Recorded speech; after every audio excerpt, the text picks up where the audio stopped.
It's true, and this is a challenge that we have to. So currently, there is. I don't know if you're aware of that. But there's being negotiated in a global plastic treaty at the UN level.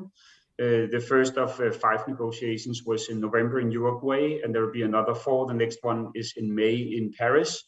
And the aim of this is to make a legally binding instrument that should end plastic pollution. That's the mandate that the United Nations have had. So these negotiations with under the UN, so everybody all over the globe, that's where our eyes are focused now, because that would have a very, very big impact on global trade and global production of plastics. And where would that end? Well, that's difficult to say. And obviously there are some strong forces that will try to not reduce the consumption of plastic, especially maybe those that extract oil from the ground, because plastic is primarily produced by oil now, and they have a strong incentive to continue to producing that. But if you go into something like a supermarket or retail or something like that, they don't have an interest in that. They have an interest in having products that are clean, that the consumers are happy for. So there are industries, not just one thing, right? There's also parts of industry that can gain by having these different kind of innovation of new business model, new type of products. And that's the type of businesses that we as society needs to sort of promote. Yeah. But it's not an easy task. No, definitely not. And especially the convenience of these products. They're so convenient as a consumer to use. And I really think the power resides with the consumers. If the consumers decided to make a change, then by and large, everyone would have to follow that. Yeah, I agree to some extent.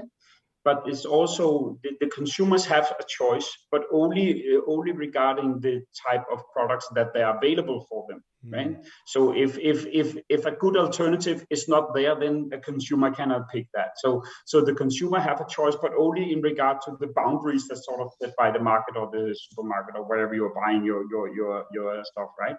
And then price is a very strong driver for consumers always, right? So if you have something that costs 3 or 4 times as much as another product, the cheaper one will definitely win in most cases.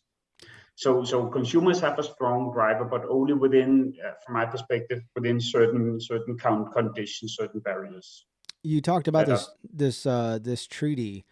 Is that a collaborative effort with other countries as well? This is a UN, so this is United Nations. UN. Okay. Yeah. So this is a global negotiation. Oh wow! I'm surprised I haven't seen anything like that or any news come out of it. The first of 5 of these negotiating meetings were held in late last year, 2022, in Uruguay. So I mean, what's the ultimate? I mean, you mentioned the ultimate goal, but is there a timeline? Yeah, the timeline is that this instrument, so the sort of methodology or the way that the global plastic packaging, global plastic pollution should be tackled, that needs to be developed by the end of 2024.